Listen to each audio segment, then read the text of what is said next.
कुर्सी पे बैठने वालों को जमीन की अहमियत याद रहे, सच दिखाते हैं हम। सच का सामना में आपका एक बार फिर स्वागत है। बिस्मिल्लाहिर्रहमानिर्रहीम। नामदु सल्लल्लाहु रसूल करीम। अम्मा बाद। आज के इस जलसे आम के सदरों, आली जनाब निहाल ट्रैक्टर वाले साहब, हमारे सियासी रहनुमा यूनुस ईसा साहब, हमारे हर दिल अजीज एमएलए मुफ्ती मोहम्मद इस्माइल कासमी साहब, मालिक मेयर साहब, शफीक राना साहब, माजिद हाजी साहब और स्टेज पे बैठे हुए मौजूद शख्सियत, दोस्तों और साथियों, अकबरुद्दीन साहब आए थे। उस वक्त मैं 3 मिनट में अपनी बात रखा था, जिसमें शेख आसिफ साहब ये हर जलसे में बोल रहे हैं कि मैं 12 लूम और 16 लूम को सोलार लगा कर दूंगा। सोलार की कॉस्टिंग 4 रुपया यूनिट है और पावर लूम हमको सब्सिडी के साथ 3 रुपया 40 पैसा भरना पड़ता है। और कानून ये है, सरकार ये बोलती है कि एक चीज पे सब्सिडी दी जाएगी तो दूसरी चीज पर नहीं दी जाएगी। अगर जो सोलार लगा लेगा तो उसको जो 3 रुपया 40 पैसा यूनिट आज मिल रहा है वो 8 रुपया हो जाएगा। हम सोलार से 6 घंटा दिन का इस्तेमाल कर सकते हैं और हमारी सब्सिडी खत्म होगी तो 14 घंटा रात भर का हम 8 रुपया इस्तेमाल करेंगे। तो क्या ये अक्लमंदी है? कंपनी के लोग 1 महीना पहले हमारे कंपाउंड में, हमारी ऑफिस में आए। हमारे साथ 12 तंजीमों के लोग ने उनसे गुफ्तगू की। हमने ये सवाल किया कि भिवंडी, इच्चलकरंजी, सोलापुर ये पावर लूम सेंटर है, एक जगह आप बता दो कि यहां पर आपने सोलार लगाया है, इस कारखाने में लगाया है। तो वो खामोश थे। उन्होंने ये कहा हम कहीं नहीं लगाए हैं। याद रखो, सोलार पावर लूम के लिए मुजीर है, नुकसानदेह है। अगर वो सेंटर पे नहीं लगाए, कोई भी स्कीम हो, सबसे पहले इच्चलकरंजी के लोग उसका फायदा उठाते हैं, क्योंकि हमारा शहर मुसलमानों का शहर है। इस्लाम पर चलने के लिए कोई ऐसा काम नहीं करता है जिससे हमारे दीन में, हमारे इस्लाम में कोई दिक्कत हो। हमारे इस्लाम में ब्याज देना और ब्याज लेना दोनों हराम है और सरकार की हर स्कीम ब्याज आखिर में हमको देना ही पड़ता है। इसलिए हम कोई स्कीम का फायदा नहीं उठाते हैं। अगर सोलार पे कोई ऐसी बात होती तो मालेगांव शहर में जो पावर लूम के लिए, सनत के लिए 12 तंजीमें 24 घंटा 365 दिन लगी रहती है, वो हम कराते। हमें फायदे के लिए जो 1 रुपया सब्सिडी मुफ्ती मोहम्मद इस्माइल कासमी की क़ियादत में महाराष्ट्र गवर्नमेंट से हमने मार्च से लिया है और 2 महीनों में उनको 4-5 महीने का फर्क दिलाया है। और ये शेख आसिफ साहब लोगों को बेवकूफ समझते हैं। बेवकूफ इसलिए बोला जाता है कि वो मेयर थे और गिरना डैम स्कीम लाई। गिरना डैम स्कीम इनके वालिद मोहतरम भी लाए थे। वो हुकूमत के खिलाफ बोल नहीं सकते थे। अगर वो चाहते तो चंकापुर डैम से, तलवाड़ा डैम से उसका कोटा बहाते और जो कुदरती तौर से पानी बह कर आता है उससे बीमारी कम होती है, लोगों की गुर्दे की बीमारी भी नहीं होती है। ये कुदरती तौर से पहाड़ का पानी आता है। मगर गिरना डैम में हमारे शहर से जो गटरों का पानी जाता है बीच और शहरों से जाता है, वो पानी ये जानबूझकर हमारे को लागू किया गया और महंगा पानी हर साल 5% पानी पट्टी बढ़ाए, करोड़ों रुपया पावर बिल का वहां से पंप के जरिए खींचकर हमको दिया जाता है। ये बेवकूफी की इंतहा है। सरकार से उस वक्त तो उनको मानना था कि हमारा शहर अकलियतों का शहर है, माइनॉरिटीज का शहर है, या 67% गरीब लोग रहते हैं, झोपड़पट्टी में रहते हैं, इतना महंगा पानी कैसे देंगे, इतना टैक्स कैसे देंगे, ये क़यादत बोलती है।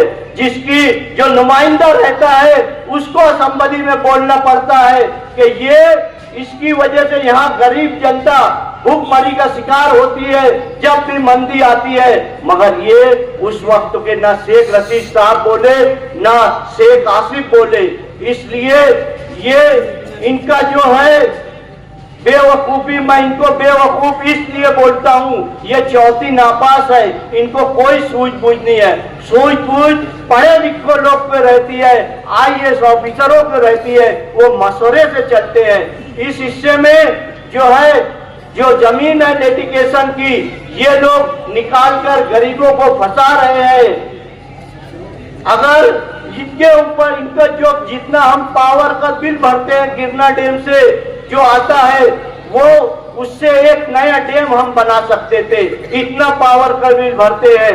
मैं बोलना ये चाहता हूं कि इस हिस्से में कल्लू साहब किट्टी का ग्राउंड हो या यहाँ पीछे का ग्राउंड हो, जब भी मैंने महमूद शाह का एक बाइट सुना था मुहर्रम के वक्त, उन्होंने ये कहा था कि इस जगह पर कैंडी पाउडर और नशे का काम करने वाले लोग यहाँ पर ज्यादा रहते हैं, पुलिस डिपार्टमेंट इस पर ध्यान देवे।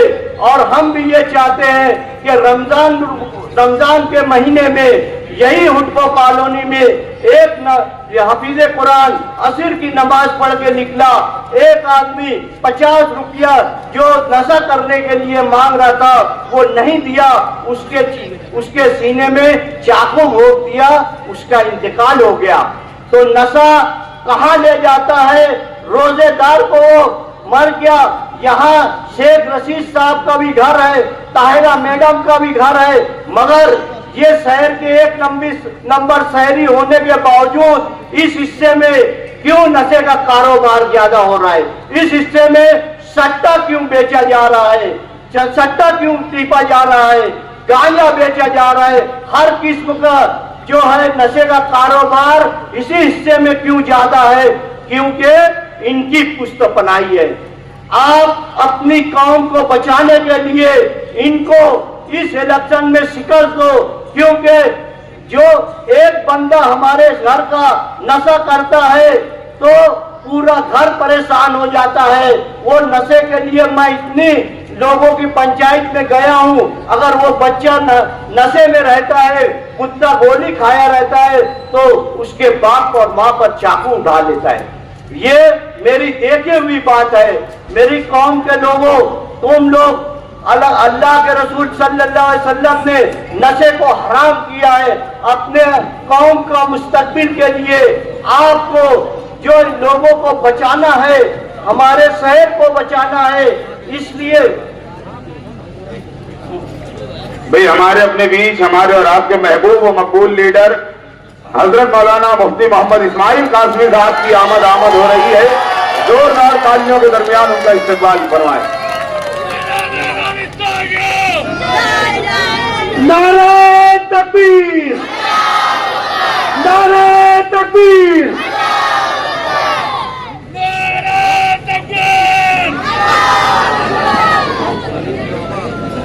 अगर अपनी कौम को बचाना है, ये इलेक्शन, ये कल एक वीडियो चला जो निहाल बर्तन वाले के ऊपर एक केस दाखिल हुआ है, वो 200 रुपये में जो लोगों को घरों को बांट रहे हैं, आपका ईमान को खरीदने की कोशिश की जा रही है।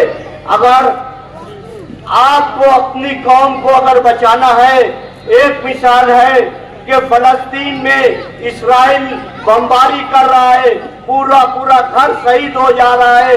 तो क्या आपने YouTube पे ये देखा क्या कि इस्राइल से मुसलमान माफी मांगे कि माफ कर दो, हम तुम्हारे मजहब में आ जाते हैं, नौज बिल्लाह।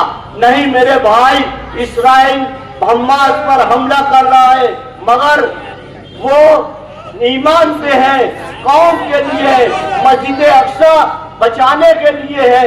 इसलिए आपका ईमान 200, 500 आपका ईमान बचाने के लिए आप 200 और 500 रुपये पे ना बिके, वो कितना भी रुपया आपके घर में बांटे, मगर आप अगर वो पैसा ले लिए, वो खर्च कर दिए, तो यही नशा के कारोबार करने वालों से नशा का कारोबार करवाएंगे, वही पैसा आपको देते हैं। कारपोरेशन से लूटा हुआ पैसा है। जो वार्ड नंबर 4 में आप जाकर देखें कि ये कांग्रेस के उस वक्त के कारपोरेटर थे, उस जगह जमीन पर कोई काम नहीं किए, वही पैसा लूटा हुआ है। ये लूटा हुआ पैसा है, अगर आप लेंगे, आप ले लिए और ईमान को खतरा हो गया तो ये चुनकर आप है और आपको लूटेंगे, आपकी कौम को नशे का आदी बनाएंगे। इसीलिए मेरी गुजारिश यही है, 20 तारीख को फजर की नमाज पढ़कर हमारी माँ बहनों से गुजारिश है, दरूद शरीफ पढ़ते हुए पोलिंग बूथ पर जाए और अपने शहर को बचाए, अपनी कौम को बचाए।